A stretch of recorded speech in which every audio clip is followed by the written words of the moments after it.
I'm CraigO, and join me on my adventures with CraigO's cryptocurrency as we cover the blockchain, Web3, NFT, and cryptocurrency technologies. Interviewing the best in the industry, giving tips and tricks, and also sharing with you projects that I'm most excited about.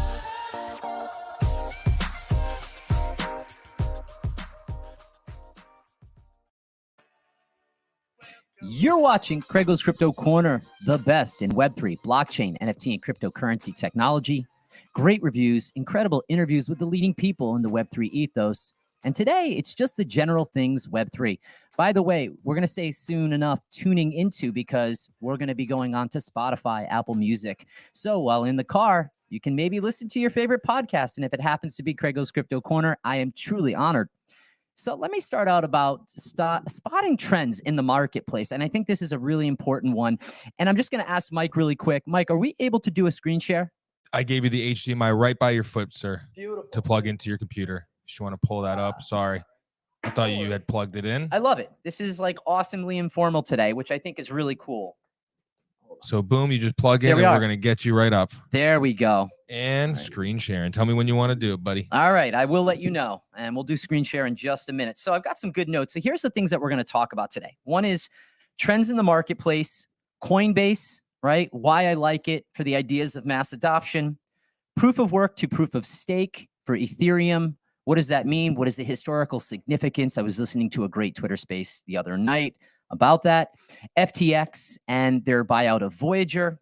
We're also going to talk a little bit more about Twitter Spaces and why it's so incredibly valuable for people who want to learn about Web3, NFTs, and cryptocurrency technologies. We'll talk about Starbucks. They had been playing the game. Oh, we're not in the NFT space, so we are. I think it's a really great move for them. And I think it gets really exciting when you have big brands like them. And also, Mike, Walmart. How cool is that? That is cool. They're going to be in the metaverse. That's awesome. You know what else is awesome? Matthew Diaz with a comment saying, yo. What's up, Matthew? What's up, my friend? So, yeah, so we're going to also talk about a great Twitter person that I think needs to be recognized, which is NFT God. He has such great content. And we're definitely going to go a little bit in depth about him and sort of his strategy, which I'm now taking on as my strategy. So for those of you that are buying NFTs, you can save some money. Do Kwon, Terra Luna. Well, on Twitter, he's saying, guess what? I'm around. You can find me. But there is an alert to bring him to justice. A lot of money was lost in the Terra Luna ecosystem with the UST coin, the stable coin, which was then had the burning mechanism. It wasn't exactly a stable coin because it was an algorithmic stable coin. So it wasn't necessarily pegged to anything. Let's talk a little bit about that. And then we are going to today, and we're going to get him into StreamYard. We're going to bring Easton Gladney on to talk about all things Elrond network. Really excited. There was some really great news in there with the ePunks. They did a cross-chain meeting. So let's just get right into it on the things in Web3. All right, so spotting trends in the marketplace. And we are going to do a screen share, Mike, so if you can get that up. I'm going to actually go with one of my very favorite projects. For those of you that don't know, it is On-Chain Monkeys. We actually did have Amanda Terry on, who is the chief operating officer for that company, MetaGood. They've got 3 collections, I'd like to say, but 2 in particular, the Genesis and the Karma collection. And then they have the desserts. When you consume a dessert with your Genesis, you create a Karma Monkey. They also had a separate collection of Karma Monkeys, 10,000, I believe, where you didn't need to eat a dessert. You could actually buy those karmas directly with an early pass. What's really cool is that they've had over 12,000 Ethereum in traded volume. Their floor price right now is a little over half an ETH at 0.6. Best offers are 0.48. And we're going to talk a little bit on strategy of why I think that's important. But here's the really cool percentage right here when we talk about strategy. 1% of their total inventory for the Genesis collection is listed, and 32% are unique wallet holders. I always like to see that number increase over time. More wallets that come into the space is very exciting. I think in a given month, there are always 1 million new wallets that are added, about 200,000+ a week. I think that's a really cool stat. So I think I did talk a little bit about that, but one of the things that I wanted to go a little bit in depth on, and I'm just going to pull up my chart again, is the couple of things that we look at, right? Is the total volume, the floor price, also best offers. And we're going to talk about the offer feature and why that's important. I've been using it a lot on the Elrond network through Trust Market, and it's been really fun. And I've actually been able to accept offers on some of the things that I've listed if I need liquidity, but I always want to make sure I'm on the profit side. I'm either in the green or I'm neutral, or I'm moving into an NFT community that I believe in. And I also want to speak to that. When people sell their NFT and they're leaving a community completely, because you can't fractionalize NFTs, when they're leaving that community completely, we want to champion, just as we're congratulating the new buyer, we want to congratulate the seller. We want to celebrate both, right? Because we want to support a healthy ecosystem. When it's done underhandedly, or there's fear of a rug and people get out completely, and it's just like, I'm leaving this project with no concern, that maybe creates an issue. But I think overall, we want to see people taking, ready, profits. Percentage of unique wallet holders or owners, that is an important thing. I don't want to see one wallet holding 95 or 99% of the supply, because they can drop it very quickly without a problem. And that to me is a concern. So I also want to do another screen share, and this is in Trust Market. All right. So we're going to talk about the ePunks today and the incredible week that they had on the Elrond network. They did a cross-chain Twitter Spaces along with about 6 other communities. And I'm going to have Easton, Gladney go into detail. But what I like about them is that early on in the Elrond network, these punks were actually the first to be minted. I don't want to give too much detail away. I'm really excited for when Easton is able to join towards the end, and we'll go over that with him in real time.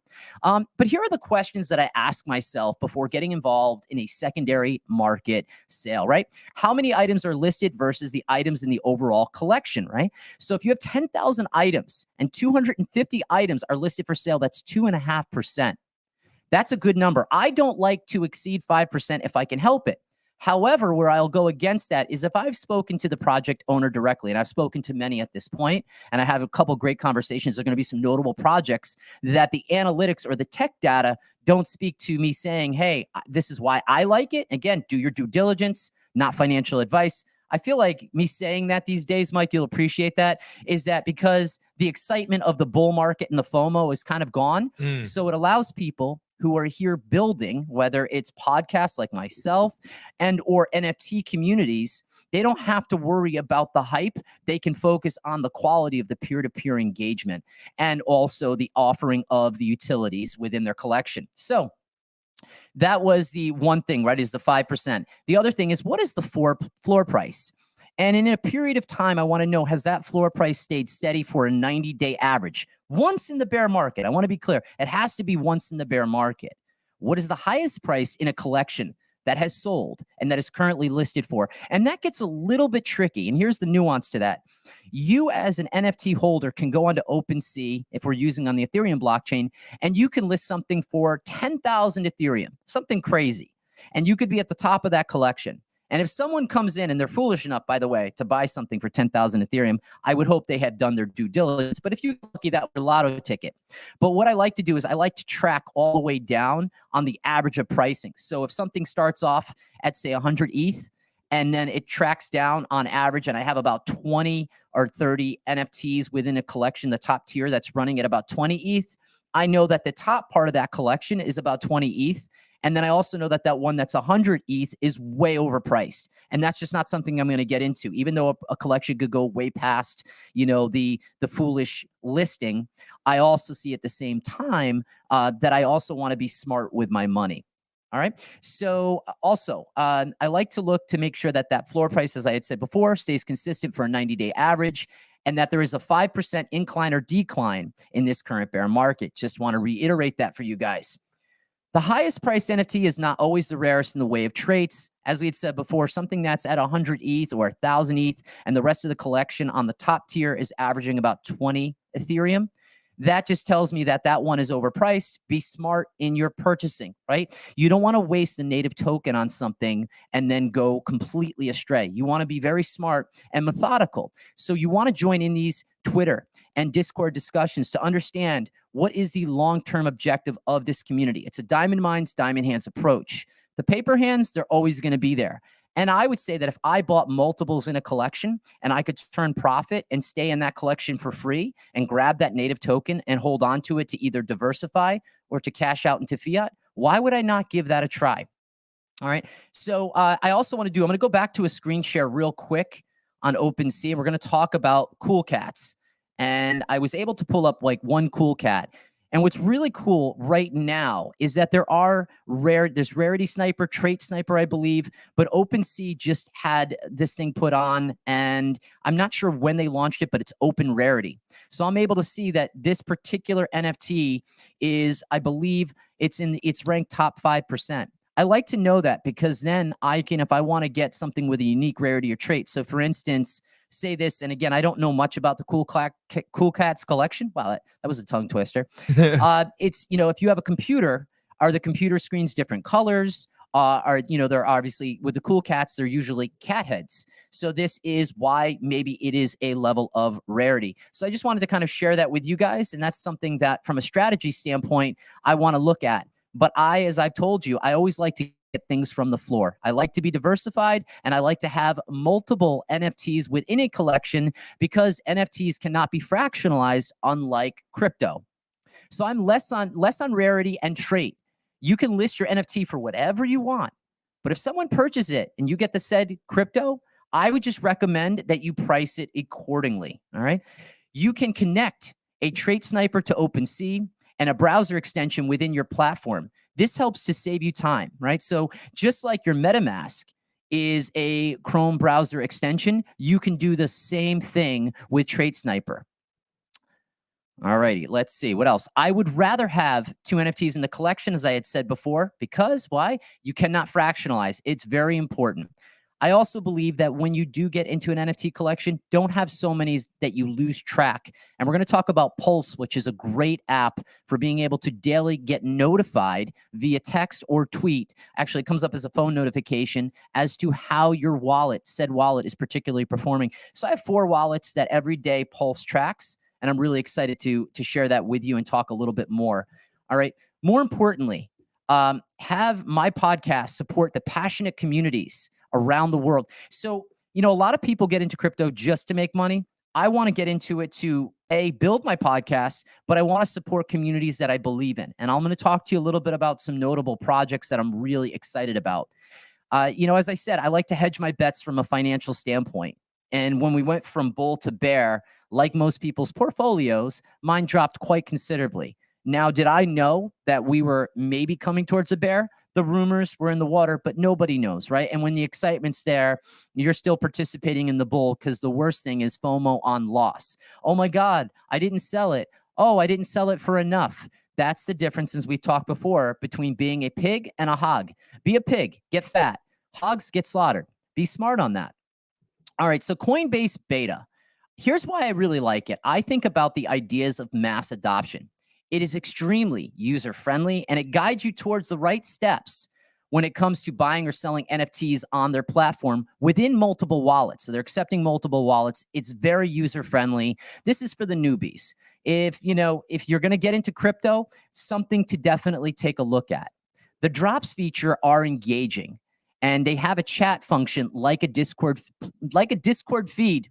So the drops function, they are engaging, and they have a chat function like the Discord feed in one place without screen overload like Discord. So I highly recommend that you guys will check that out. Absolutely, Coinbase is probably one of the best platforms that I could recommend. There is a toggle within the NFT platform that allows you to view in one place both Ether and USD. Yes, I know they do it on OpenSea as well, but that toggle is pressed there so that on purpose, you start to understand or be able to delineate the difference between Ethereum and also USD. So at any given time, you're able to value in real time. It's very hard as you're stepping into Web3 and you're getting into cryptocurrencies and you're getting into NFTs and you buy something in fiat for a certain amount of money. So right now, I have this cup of coffee. I'm just going to take a quick sip. And this coffee right now is $2. Well, if I convert it into crypto, how do I value that? And early on, that is the challenge, is how do we value things? And that's why the peer-to-peer, the marketing side or the marketing aspect is just as important as understanding the technical side.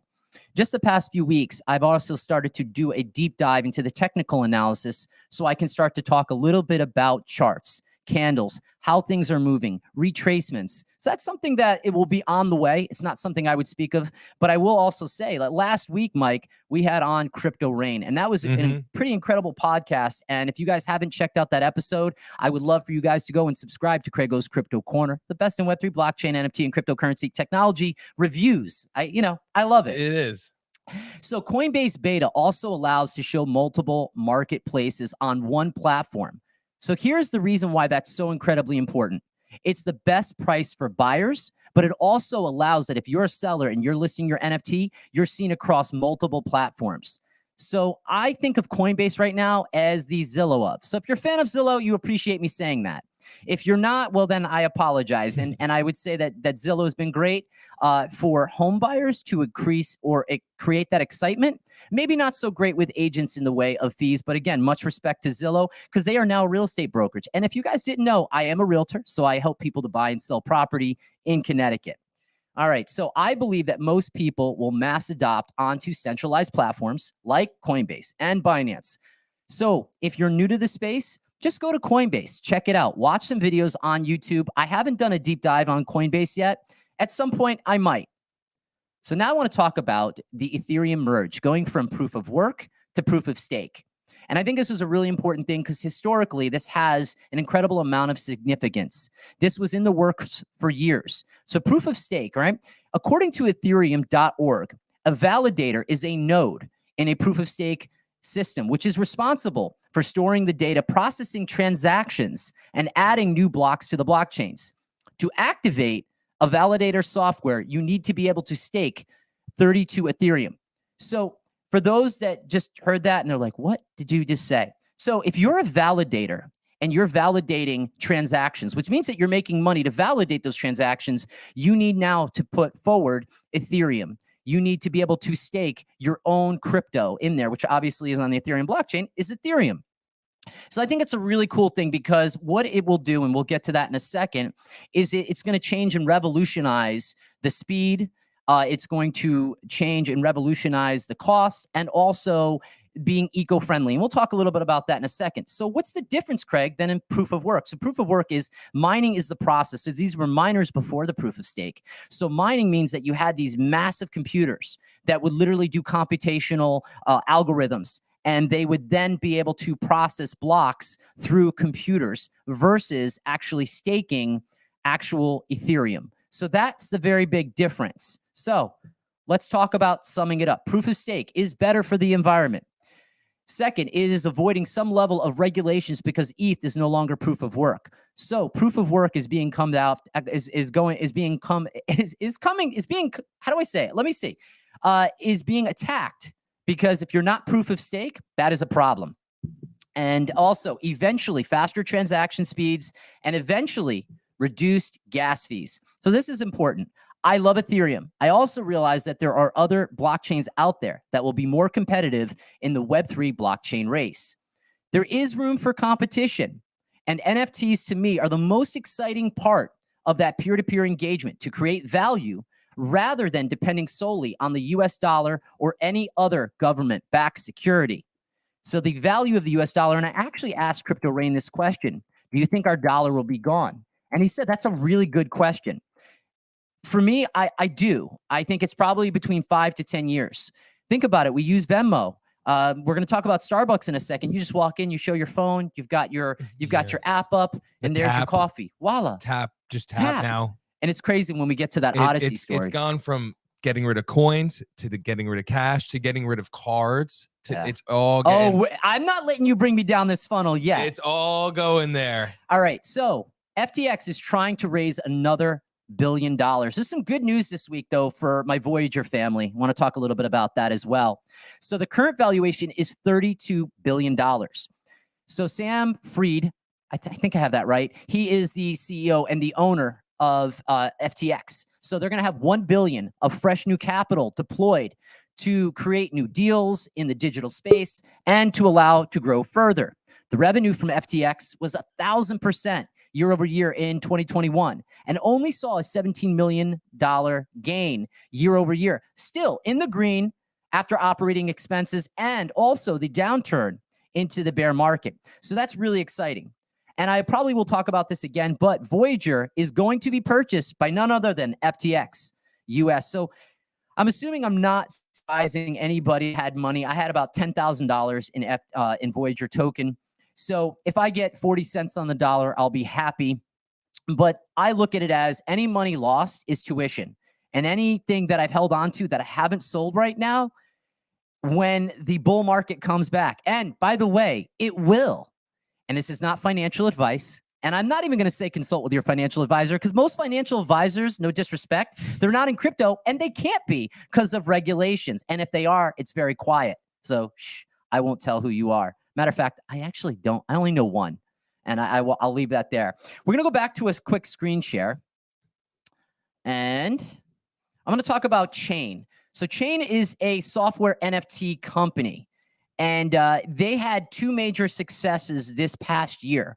One with Tiffany & Co., right, where they did the 30 ETH project along with the CryptoPunks. So if you owned a CryptoPunk, and I forget exactly how many are in that collection, but the CryptoPunks are the blue chip standard right next to the Bored Ape Yacht Club. They are a very well-respected project in the space. If you had 30 Ethereum, which at that time was about $50,000, and you submitted, you would get your CryptoPunk as an actual pendant from Tiffany & Co. So those holders that were able to obtain that, the value, I believe, of their CryptoPunk just went up. So hopefully they put that in their safety deposit box at a bank. They were smart about it. But I think it's a really good move if they had that extra liquidity. The second is with the New England Patriots. I know the Sports Report would appreciate this. Yeah. They did a 4-year deal with the New England Patriots to create greater consumer engagement and loyalty through the means of Web3 engagement.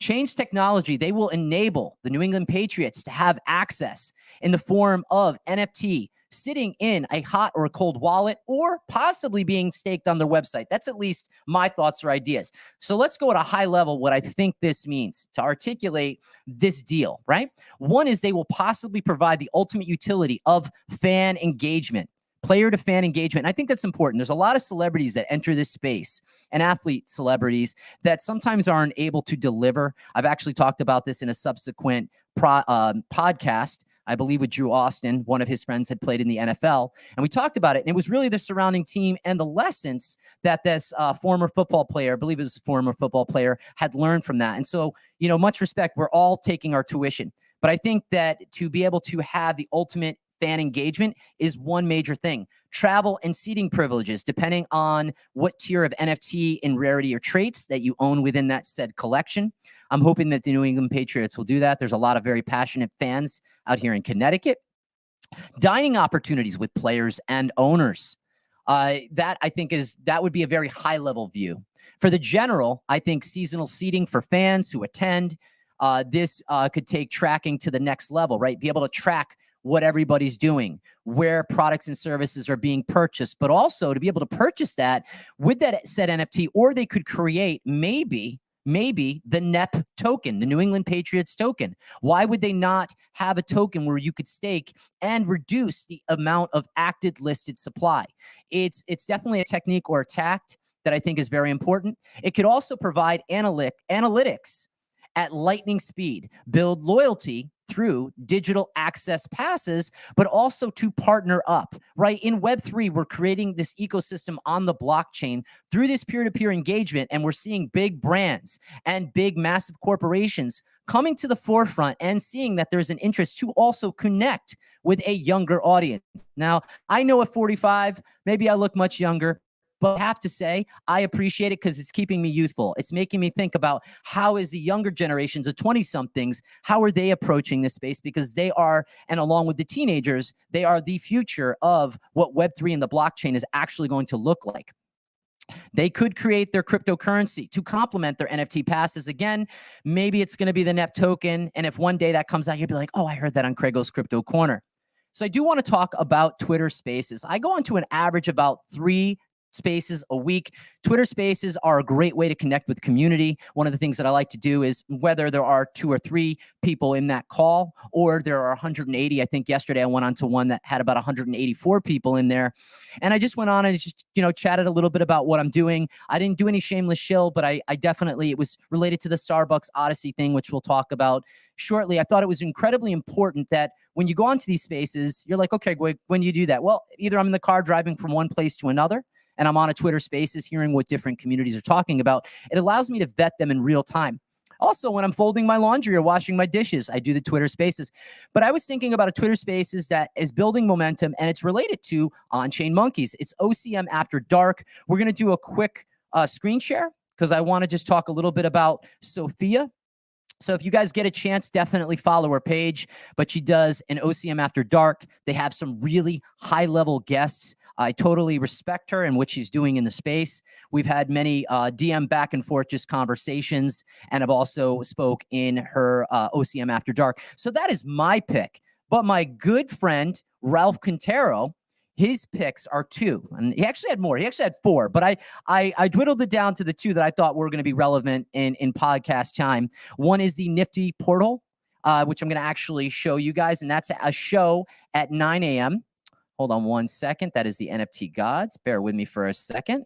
All right. So that's the NFT porthole. Matter of fact, what I will do is I will actually tag that at the end on the Twitter Spaces. And then the other one is Coffee with Captain by DGen Network at DGen Network at 8 a.m. So whenever you go onto Twitter, if you follow at DGen Network and at Nifty Portal, Portal, you will find that there's some really great content. And when Ralph Quintero of the Daily Ralpha suggests this, Mike, this is something that we do. This is to be taken serious. I agree. And another comment, Donnie Osborne saying, I'm learning. So am I, Donnie. That's a good friend of mine of many years. Donnie, so am I. And matter of fact, I owe you a call, my friend. All right, so Starbucks Odyssey. So Odyssey is going to be the platform, sort of like OpenSea, as it was explained. I didn't know exactly what Odyssey was until yesterday. I hopped onto a Spaces, and they were talking about the idea of this rewards program in the form of stamps, which are NFTs. And these are received by either purchasing or completing challenges. Now, I'm not maybe the biggest fan of their coffee, and I've had their coffee. It's decent. It's decent. I want to be respectful. Yeah. But again, I don't put coffee and cream. I like my coffee black, and I like it. I like to try different coffees all the time. I've been a very big fan of the coffees. This will create an open system, which will create further demand and customer loyalty through participation. All right. I do like their teas, though.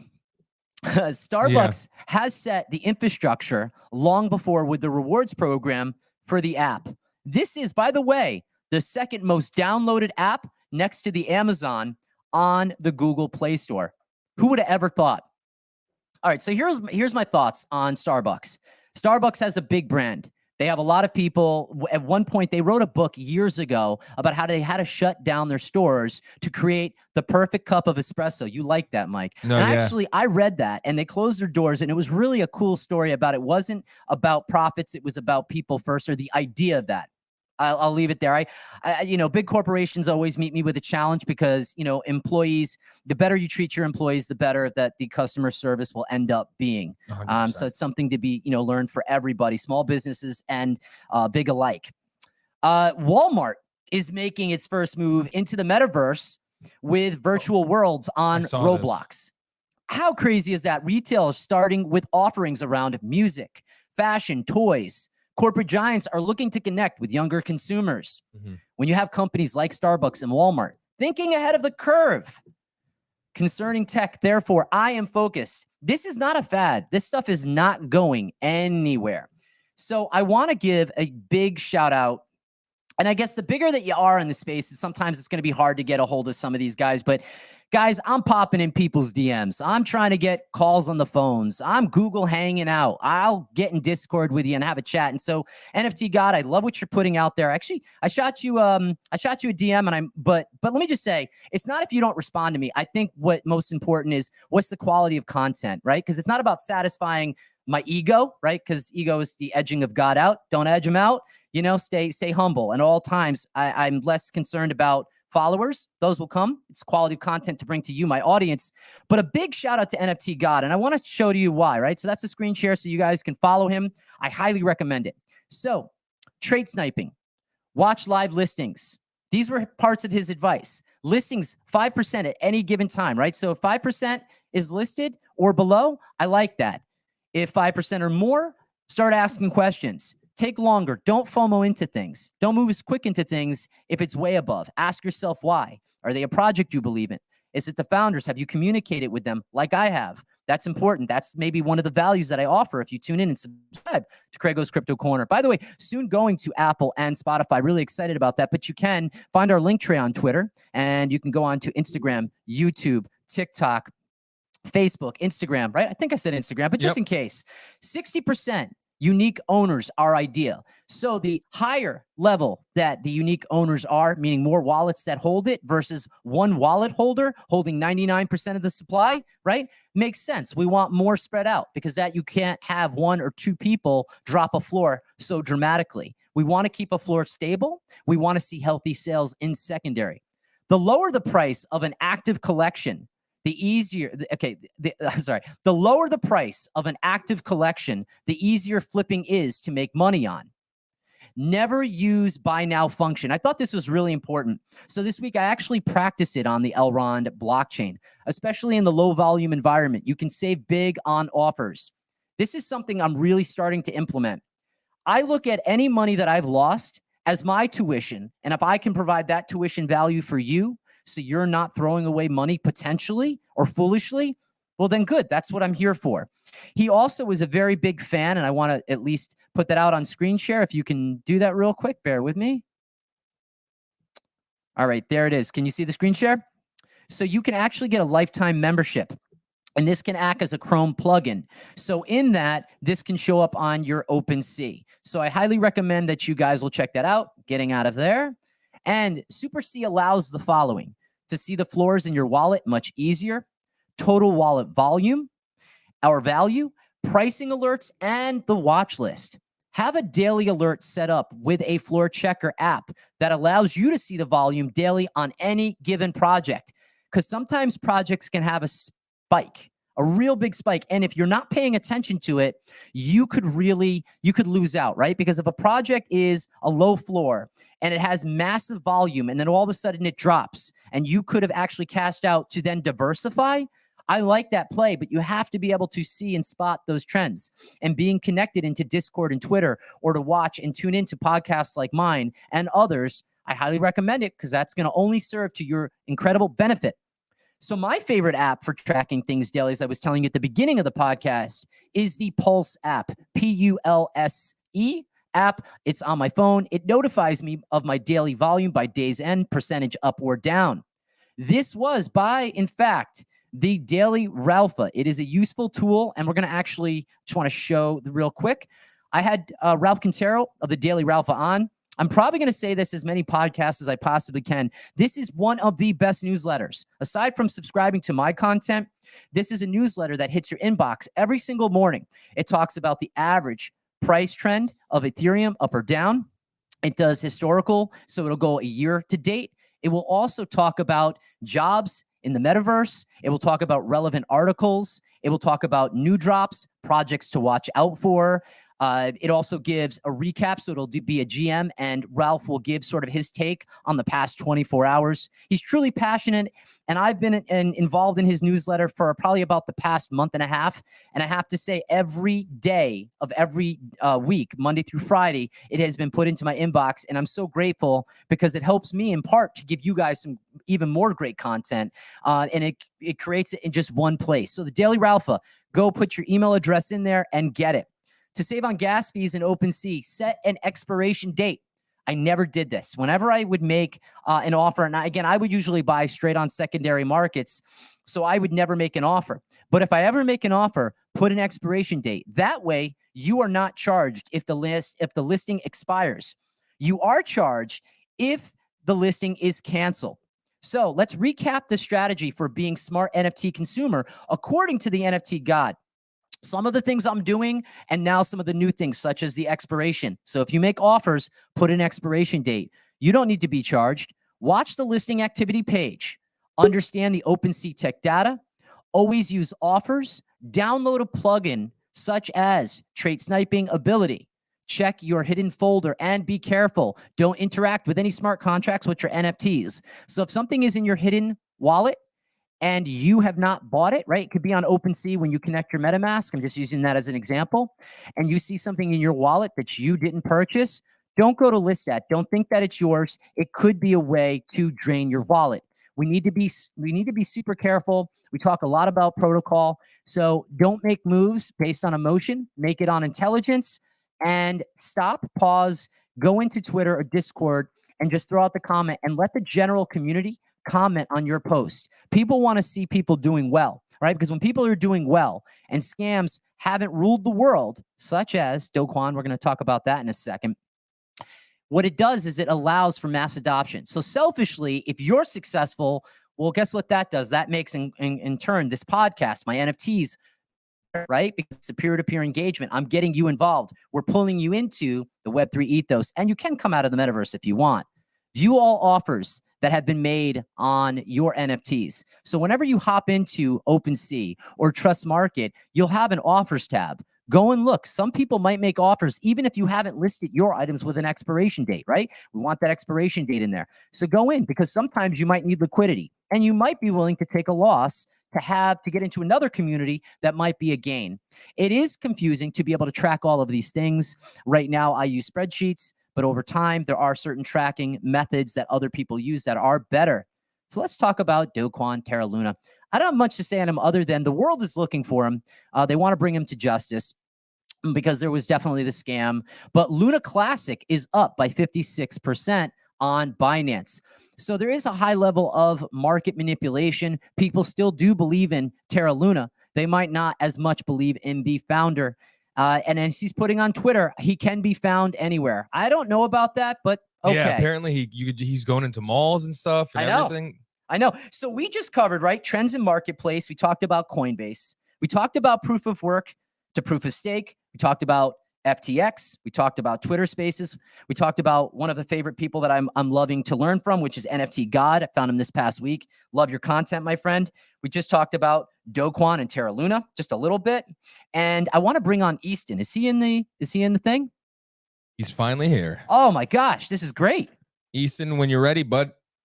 Hey, his camera's off because he's eating, but I'm sure he'll be. No worries, no worries. And there he is. That's awesome. And here we go. Welcome, Easton. Are we good? Are we going? You are going, bud. Are we still live on? We're live on everything. We are. Okay, cool. Let's get on What's up, Easton? What's up? How are you? Good. I moved the TV screen so I can't see your handsome face today. So this is cool. Oh, wow, that's good. Okay. Yeah. So all right. So let's talk about ePunks, right? I know we were going to talk about 3 particular things last night, and I'm going to let you kind of take the reins, and then I'm going to kind of dive in with you. And I'm just pulling it up right now. One was about building in the community, and you're very much involved in the Elrond ecosystem. And I just love your approach, and the fact that I get to talk to you every day about what we're both passionate about is such a gift. But let's talk about builders are becoming recognized. What are your thoughts on that? Yeah, so I think the Elrond blockchain is extremely early. There's only been NFTs for about a year, so I think the first couple months were kind of just like people on Elrond kind of dabbling in like NFTs, kind of really seeing what this ecosystem is all about, because a lot of people didn't come over from Ethereum, they didn't come over from Solana. This is their kind of first experience stepping into the space. At least for me, when I first stepped in this space, I didn't really know what I was looking for in a project. I didn't really care.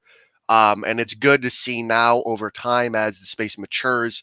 I'm seeing a lot of people that are here to build for the long term and here taking care of their community, giving back, really here to reward the people that are supporting them, get that support back. And I think that's because we have people coming over from other chains. We have people on our chain maturing in what they're looking for, and they're really stepping up and setting standards for the things that they're investing in. And it is amazing to see because when I started, that's something that I didn't have, and I matured into that. And I think it's just kind of the cycle of a NFT investor. I love it. You know, it brings me to the next thing, which I think is even maybe more of an exciting topic, right? So we just talked about, you know, how builders are becoming recognized. You and I are both content creators. We're also passionate drivers of the peer-to-peer engagement in these NFT communities. But I love the cross-chain conversation that happened the other day on Twitter Spaces. I think we had close to 100 people on that. So why don't you dive in a little bit on that and why that was so important and what that means to Elrond, because we are very early on in the Elrond network and overall blockchain Web3 experiences. Yes. So actually, we had a Twitter space with an Ethereum guy. And how all that kind of went about is I commented on an Ethereum guy asking about uh, projects on Ethereum that he wanted to invest in. I said, hey, you should check out Elrond. He commented, and then he later tweeted out a tweet saying he's checking out Elrond. One of his other friends commented on that tweet. I then sent him some videos, introduced him to the blockchain, and then we were chatting in DMs, and he was diving heavy into the space. He then brought up that he wanted to start a like Elrond and Ethereum collab Twitter space for multi-chain to kind of explain the processes of getting into Elrond, what the wallets look like, the difference between the web wallet and the Meyer wallet, basically just like helping the Ethereum people get into Elrond and then helping Elrond people get into Ethereum if they wanted to transfer over or if they had any questions. And I think at one point we maxed out with like 97 people, and I think it's above 300 to 400 people listened to so far. And it was just really good to have the leaders in the Elrond space step up. And it's really good to see that cross chain action going on because I think that's the way of the future. And just showing people, because a lot of the Ethereum people, and it kind of shocked me, they didn't know that there was like NFTs outside of Ethereum. So it's kind of good to kind of just have everyone learning like we do every day in this space.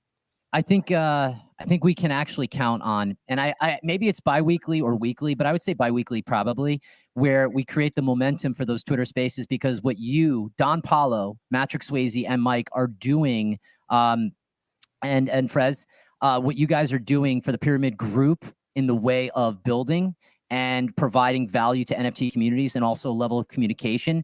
It was such an accomplishment to watch you guys go on there, have a great spaces. You know, both you and I would say Don are very much strategy orientated. And I feel like Matt brings a lot of the technical side. And would that be a correct sum up of what when I think of the Pyramid Group, the three of you specifically? I would say Matt's more on the strategy side and we're more on the we definitely have some strategy, but Matt's kind of that anchor to be like, hey guys, let's look at both perspective. Yes. Let's see what's actually going on here. So Yep. I think we all three bring our strengths and weaknesses Totally. for sure. Totally. You know, it's interesting because, right, it's like what's someone's perception from the outside, but you guys are a great group. And I think what you're doing here in the spaces is absolutely incredible. So I hope that we'll see more of these cross-chain conversations because bringing people over from Ethereum, right, into the Elrond network with ease of use of the Meyer wallet, which is the Get Meyer app, is incredibly easy to use. I think there's maybe, again, just by use, it's not only ease of use, I would say it's probably a higher level of security protocol. However, if you hook to a malicious link, just like if you did with the MetaMask, your stuff could be completely gone. And the reason I said, by the way, with Matt on the technical side is he's actually helping me to understand and learn and read charts and also talking to me about the yield farming because there's a lot of really great mechanics in the way of crypto. So that's why I specifically thought that. But I would also say that you nailed it perfectly. He is the anchor in that conversation. When there's a problem, he'll kind of bring it down and say, hey, this is the anchoring thought or the last thought. Doesn't mean it always prevails, but it's a really good thing to see. Yep. So let's talk a little bit about ePunks, right? There are some really great communities. How did ePunks catch your attention? And then maybe I'll tell you about why it caught mine. So I was actually watching them for a while, probably a month. Me and Matt were kind of looking at them for a while. I was looking at them by myself a little before I started talking to Matt about them. I really was on the search to invest in undervalued projects Yep. and to catch that next wave. And really when they started to move and get above around, I think I bought in between 1 and 1.2 Elrond. I wanted that investor confidence to move in first before I bought. One of my friends, Crypto Gems, shout out to him. He's amazing. He was like, hey man, you should really check out this project. I looked into it like I did months before, but that investor confidence was there. And I was like, okay, this is a really good entry. Yes, I didn't make a good, like a cheaper buy, but I wanted that investor confidence to really roll in. And then I bought 47 of them, and then we're here now. Yep. Crypto Gems, quick shout out. We're just going to do a screen share so people can check him out. He actually has a com-based NFT, and actually maybe in real time when we're done, Easton, I actually want to go in real time as long as you think it's secure. Hook onto Trust Market from my phone and actually buy a couple of them in real time. I want to support that community and what they're doing, and I've got some Elrond to deploy. So how cool is that in real time that I'm actually going to pick up a couple of those? Amazing. They're gonna love that. Absolutely. All right. So let's just go back to, let me just shut that off. All right. It's funny when you have your phone connected to Twitter Spaces and either your friends or your wife calls, you'd be like, hey, can I call you back? I'm in the middle of a podcast. All right. So we're going to do that in a second, but here's a couple communities, and then I want you to talk about some of the communities that you're into. So Peace Rabbit. All right. I did a Twitter Spaces with Tony, who is the co-founder this past week. They are an MMA surfer urban vibe type of community. Tony is the behind the scenes implementing smart contracts, strategizing, and networking Surge's brand name recognition. So I want to just do a quick screen share on that. I'm just actually going to it. Bear with me. There's ePunks. There's the Peace Rabbit NFT collection. They are continuing to grow in the space. They've got a lot of room for growth, but they're passionate. And I think some of the things that before you came on, Easton, is, how do you check out projects? What do you believe in? I would say that I liked the artwork, right? Wasn't that the theme of 2021? I like the artwork, so I got in. But I would say that even further, I found this community through the Daily Ralph. It was one of his suggestions. It's an early community. It's extremely inexpensive. But on the Ethereum blockchain, it's an easy way to enter in if somebody wants to get the MetaMask. Again, I'm a bigger supporter of mass adoption and newbies that they're on the Elrond first, because I think MetaMask in the Ethereum network is a little bit more challenging. But, you can have both if you want. I'm not, for one or the other. But a big shout out to Tony. We actually had on my friend Nick Newell, who was world champion at one point in the Bellator. What an incredible story. You actually were in on that podcast, or not podcast, the Twitter Spaces that we did in the evening. So he's both an artist and a martial artist competing at the highest levels in BJJ. So a shout out to Surge MDR on Twitter. Guys, check him out. Also, quick shout out to Scott Stonnell, real estate agent. Hey, you two. I'm young Zane's father. Shout out to you both for keeping an eye on him. Oh my God, I love it. That's awesome. I love it. I'm gonna let you carry that one, Easton, because there's you know a lot about Zane and young Zane's father. It's actually, so young Zane, I actually went to him for when I had my son and his friend on to get podcast advice. He's the 10-year-old, right? Am I correct on that?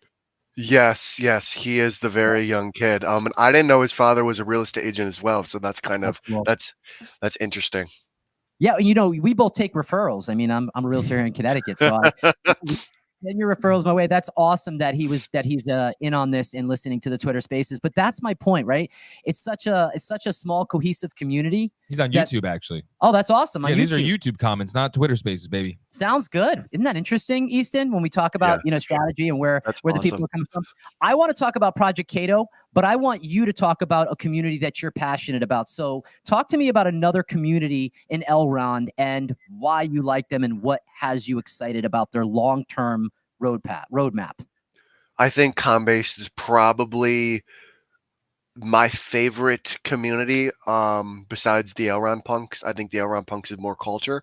Coinbase is more of a technical they're like a tech company, so they do like everything technology in Web 2 and in Web 3, and they have a very, very small community, but I have talked to their founders. I've talked to the people in there. Crypto Gems is in there, of course.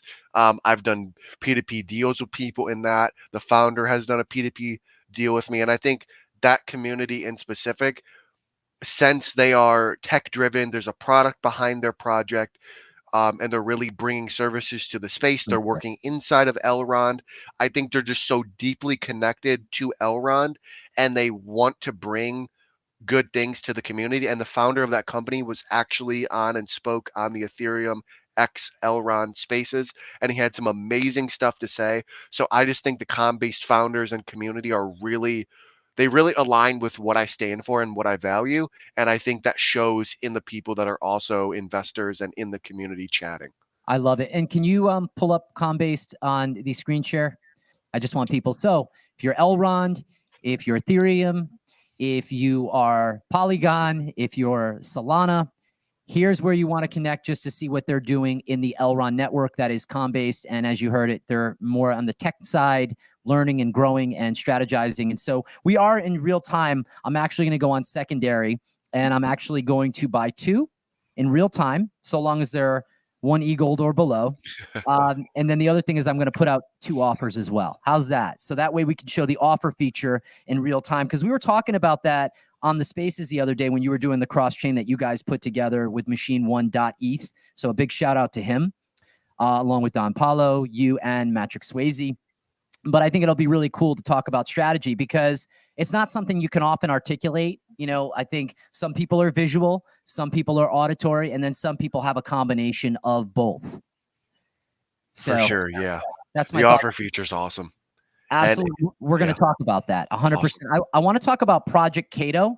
And I had mentioned to you last night and Don on the phone how cool this was. But the person who manages this community, the community manager, collab manager, and do a screen share real quick, Mike, if you can. You got it. Thank you, my friend. So I spoke to Bubble NFTs and really had a great conversation with him. And I said, you know, he told me his real name, but again, you know, I like the idea that in Web3, people, especially early on, want to keep a level of anonymity and don't want to be fully doxxed. I'm okay with that. You know, I'm a podcaster, so here I am. But I asked him why his name was Bubble. He says, because everybody said, oh, NFTs, crypto, it's all a bubble. It's going to pop. Didn't people say that about the beginning of the internet, Easton? I've seen many newspapers that I have showed to people that were made back then. Yes. So, you know, here's a couple things. This particular project on screen share, if you can, Michael Chastain, he is the owner of this project, and he's got a lot of really great connections in Disney. They did 184 ETH in volume. That's pretty impressive.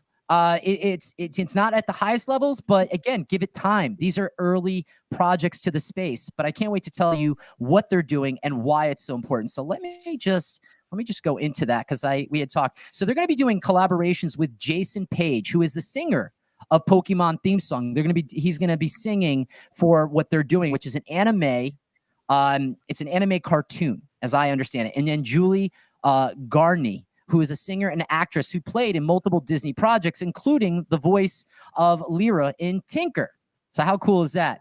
They have writers and Disney producers. They are collaborating with Michael Chastain, who is the founder of the Project CraigO, and they are also writing the final script and producing the anime series, which will feature NFTs from the collection.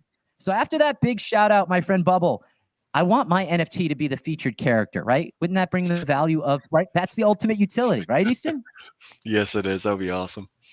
Yeah. So, I mean, as of the things in Web3 progress forward, I will be having, you know, more pros on the podcast to discuss both the contracts and mint mechanics when it comes to investing wisely in Web3. It was interesting. Ralph Quintero the other day, he hosted a spaces for one of his other companies, and he spoke about contract and mint mechanics. And I think it's really important. And I think that's something that right now, Easton, you are looking into. Am I correct on that? A little bit. I mean, I'm always looking at different stuff to learn more. Right. That's always. That's exactly what I mean. Always looking at new stuff.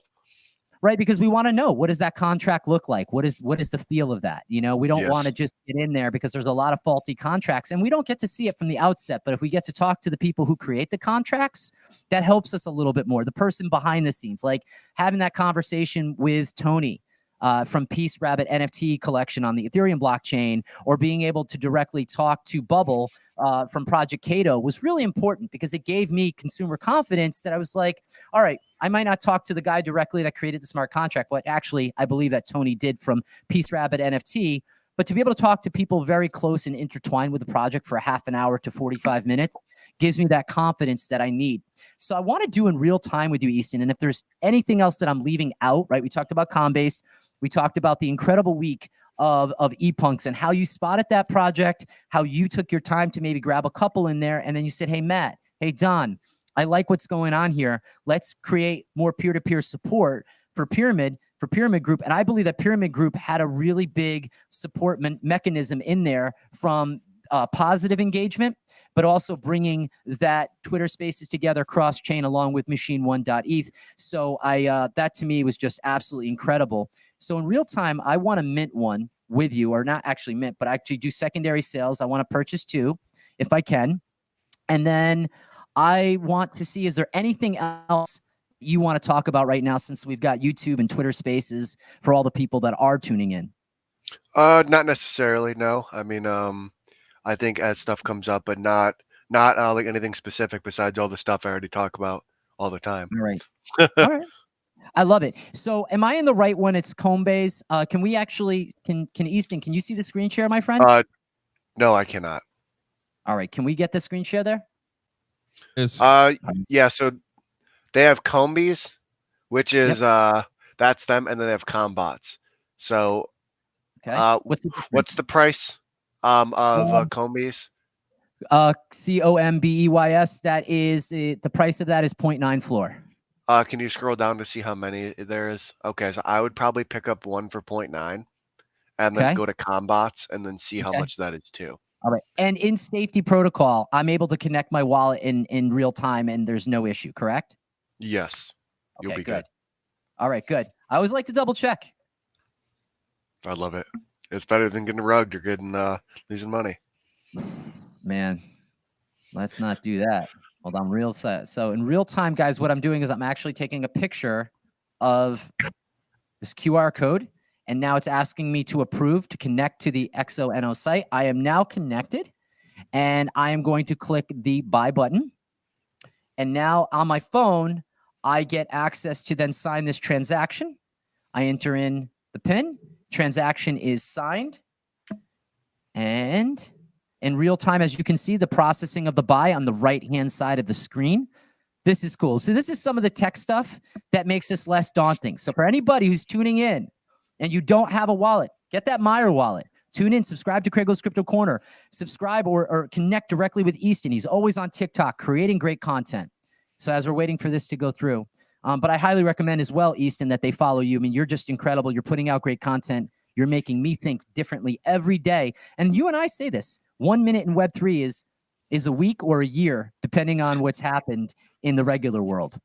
It is crazy. And I actually want to give a shout out to Cade, who you were chatting with last week.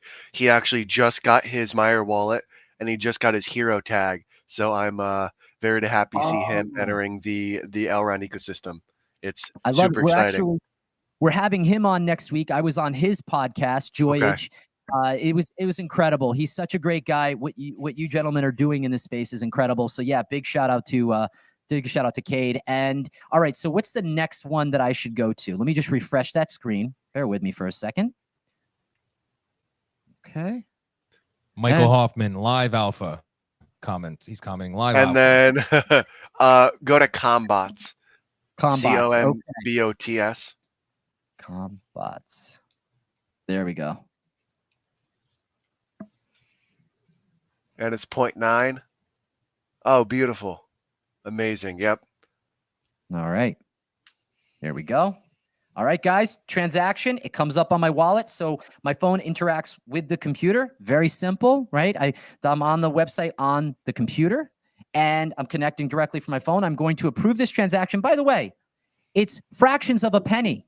Fractions of a penny. So our Ethereum heads, if you can't appreciate moving stuff, being able to buy and sell much quicker and not going broke in the process, even after proof of stake, this is one thing. I'm not bashing. I have a lot of Ethereum stuff, but this is also another way to diversify your portfolio, get into communities on Twitter and Discord, just like you're doing right now. The Meyer wallet, very simple, very easy to use. Connect with Easton Gladney, connect with myself, subscribe to CraigO's Crypto Corner. Just waiting for this to go through. And I don't know. I feel like I want to grab another one. Easton. All right, pick one up. Pick that one up for 0.95 with the crown. Done. Done. All right, so Amazing. talk to me. You know a little bit about rarity and traits. Talk to me about this. So Coinbase is doing something very, very different. So if you buy a regular one, you get airdrops of like I think it's eGold, LockMax, and some of the other coins that are on the Meyer exchange. And then they have this program that I'm still fully trying to understand, but they basically take the ranks and the amount of so Combase has Combots, Combs, and then they're having another collection come out later I love with a total of like I think it's 3,100 total NFTs. And through these NFTs, they take the amount you hold and the rank of them, and they give you a rarity score. And if you have, there's tiers, and if you get the top one, which is alpha, you get a whole nother slew of utilities, like an airdrop of like $1,000 worth of e-gold, like per year, and Yeah. like more money and more like I think it's a discount off of mint. So a bunch of different stuff, and they're doing some really different things with rarity and rank that I haven't seen ever. So I it's love pretty this. cool. And by the way, how many combots are in this collection right here that we're looking at? 999, and 900. they're going to be minting in stages. Got it. So will those ranks go up or down, or will they stay the same? They'll just be in gigantic. They should change, but I'm not 100% on that. They could have done something Yeah. with the smart contract to make it, but I'm pretty sure they will change as more are minted. But I also want to say that I think there's this like metaphor, and we're going to keep this going for a little while because I'm having too much fun with you, Easton. And I think I might want to buy something else, Easton. I'm totally going to go degen mode. I have a feeling. I'm sorry, Matt. I might have broken my promise on reinvesting in the stake pool. I'm just feeling like I need to pick something else up.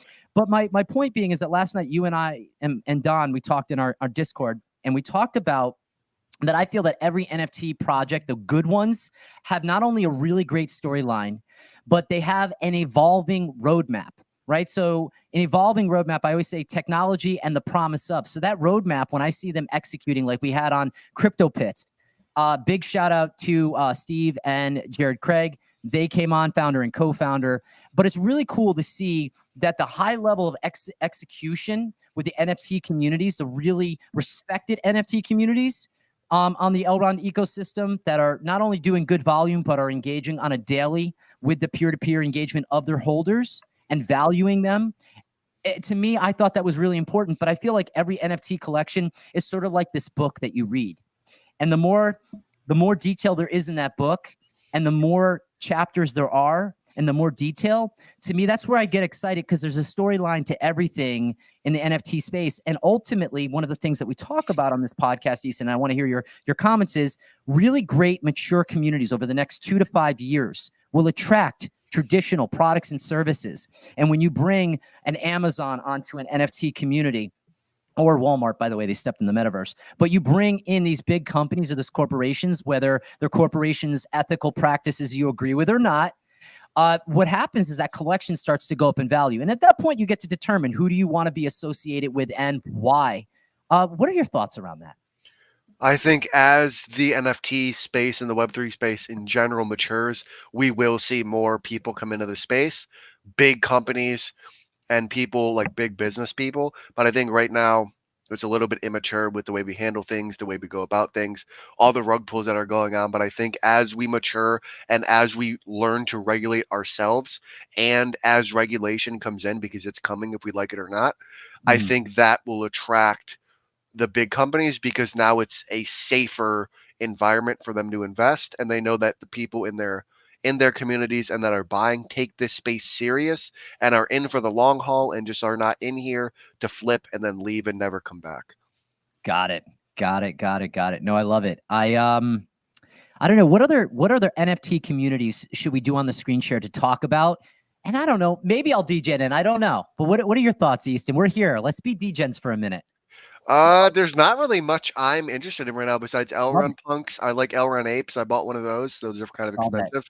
And then Coinbase. Those are my my 3 biggest holdings right now, and I'm pretty happy with them. I'm always on the lookout for undervalued projects, always on the lookout for good investments, but I've kind of learned to stay in my lane and kind of not diversify that much and really bulk I buy love into that the you said projects I that. like. I love that you said that, because for my podcast, it allows me to kind of, get into communities that I believe in are supporting positivity, but even a loss is a gain as the podcast hopefully grows and people stay engaged to great content. I'm thinking about the Elrond punk.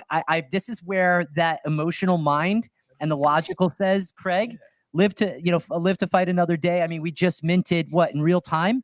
I think 3 to 4 NFTs, right? So I'm on the Coinbase ecosystem. Shout out to you. Shout out to ePunks. I love the fact that you have solidified your wallet. I do want to talk about one other thing. We always like to say, congratulations to the buyer when someone purchases into a community. Bravo, right? But we also need to be supporting secondary market sales in saying congratulations to the seller. So long as the seller doesn't go on and post something and be like, oh, this was complete garbage, I'm glad I'm out of this project for a profit or a loss. But as long as they're leaving and they're doing it in a way of which is bringing in a new buyer, and even if it doesn't bring a new buyer, but it's available in market, if the amount of available inventory is there, then I would ask that community, the founder, the mod, what is it that you could be doing better that has more unique wallet holders versus less? What are your thoughts around that? Matt actually gave me some lessons on how the market works in general, and he kind of showed me that kind of is just how the markets work, and you need that. You need people to sell to bring in new people, and I think on a community side of things, I think we should be encouraging people to take profit, not only for their benefit, so they're not diamond handing and losing money, not only to let new people enter as unique holders, but it also allows royalties to go to the founder to move the project forward. So I think we're losing sight of a lot of things because we think someone's just going to dump and leave and never come back, or they're going to do something negative, when we should be happy, even if that's their only NFT and they're selling it. If they're selling it for a profit and making money, they're allowing a new holder in and they're making money. So what's the negative, unless, like you said, they're going on Twitter and being like, this project sucks, and then just never like supports like anything again. When we talk about strategy, right? A big shout out to Rama Caritha. We had both staked Caritha blocks, and I'll just speak specifically to my story. I had a bunch of homes that I had staked, and it allowed me to get into 3 different projects within their collection. And also, I was able to take out the Realm token, swap it for wrapped eGold, and then transfer it back into eGold. And then at that point, I was able to have more liquidity to diversify even further. And to me, I say, diversification is important so long as you're maintaining the projects and you're able to keep up on things, because sometimes people have too many projects. But a big shout out to them, because it actually made me, I had the houses for sale, and I decided that my personal strategy was to delist those, and I'm going to be restaking those again. So big shout out to Ramakrita, because it is a good project, and I want to see more involvement from them, because I like what they've done, and I liked how early on they've caught everybody's attention. I do want to do one thing with you more, Easton, and that is I want to make an offer in real time, right? We're taking away the intimidating part of the process, right? People want NFTs. They want to be part of the cool kids club, right? So you can, and we're taking away that. So I'm just clicking on this guy right here, screen share, Mike. All right. So I'm going to click on him, and as you can see, he comes up, and it's as simple as this, guys. I click on this, right? This one's at 1 eGold. I'm going to make an offer in real time. Easton, what do you think I should make an offer at? 0.85. Love it. Love it. All right. Is there a deadline? You can put it for whenever you want. Tomorrow, in a month, a year. Yep. There. Just randomly. You have to put the time as well. Ah, there we go. Hey, where's the time? Below. Right next to the date. Ah, there we go.